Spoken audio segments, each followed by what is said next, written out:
the former Queensland Premier, joins me.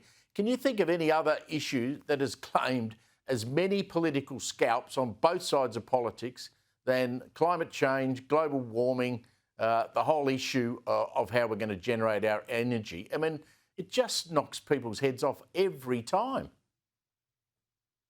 Certainly does, Steve. I think we'd have to go back, to sort of debates of things like conscription, etc., or the banning of the Communist Party and things like that, and quite many decades anyway. But look, it really is crunch time for the coalition on this matter. And my great concern, Steve, is that if, just hypothetically, if they were to, and I would welcome it, of course, my views, if they were to abandon net zero, the trouble is if they adopt but we're going to be, climate friendly, blah, blah, blah, then they're astride the barbed wire fence. What they need to do is listen to people like Stuart, who you were just talking to, and make very clear statements about the fact that net zero is a path to economic destruction, to a lower standard of living, to fewer jobs in this country.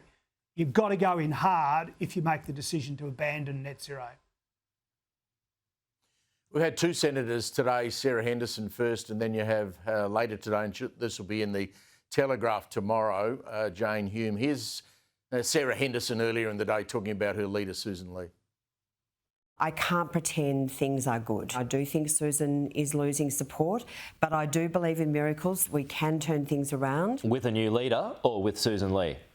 Pete, I am just going to say at the moment that I cannot support the way things are. With Susan Lee as leader? It sounds like you're not supporting her position as leader.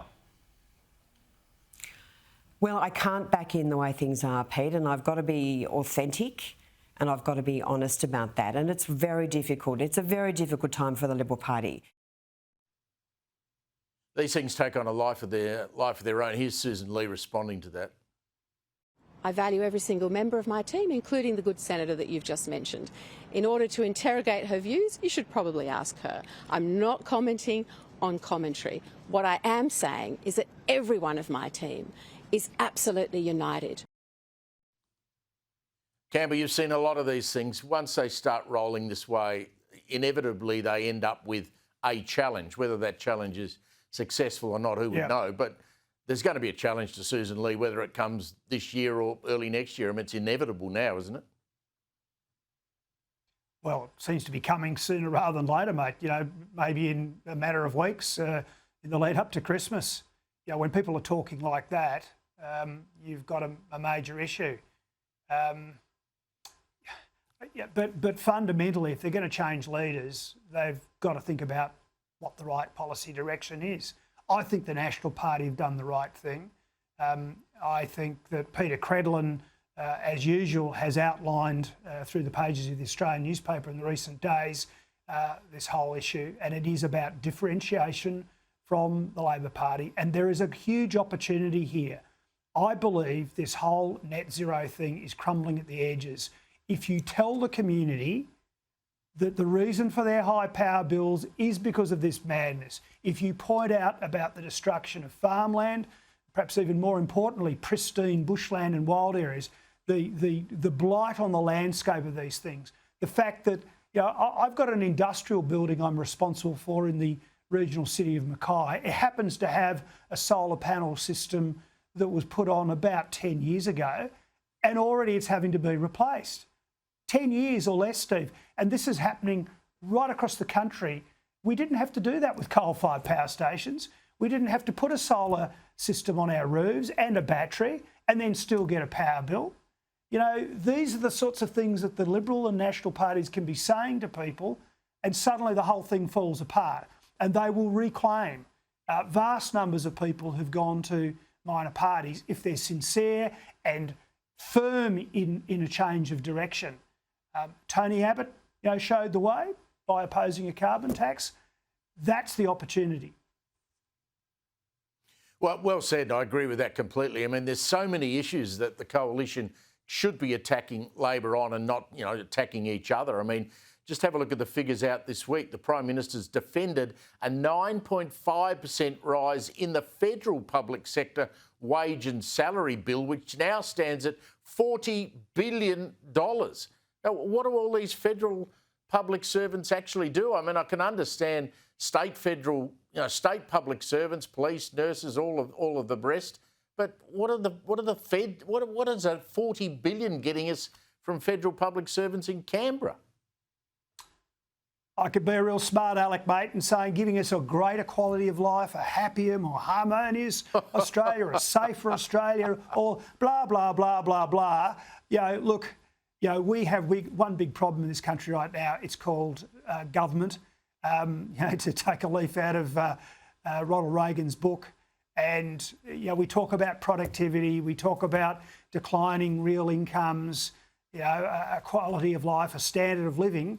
It is because of government interference. I firmly believe that now. It doesn't matter whether it's a wind farm, a solar farm, the proposal to have nuclear power, which of course is banned.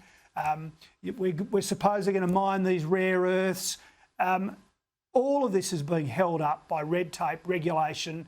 The more public servants we have out there, particularly in this federal sphere, the slower the wheels of commerce and industry and indeed prosperity will turn, Steve. It is time for a rethink. It's time to actually put a lid on this thing because we're all paying the bills as well as seeing ourselves go backwards. Well, have a guess how many public servants federally. It's gone from 365,000 to 386,000 this financial year alone. I mean, to be a Steve, cynic, I just told you, mate. Steve, I feel happier. I feel safer. What more do you need from me this evening? Come on, mate. Glad you do. I don't. Sorry. I mean, I hate to be a cynic. No, of course I don't, mate.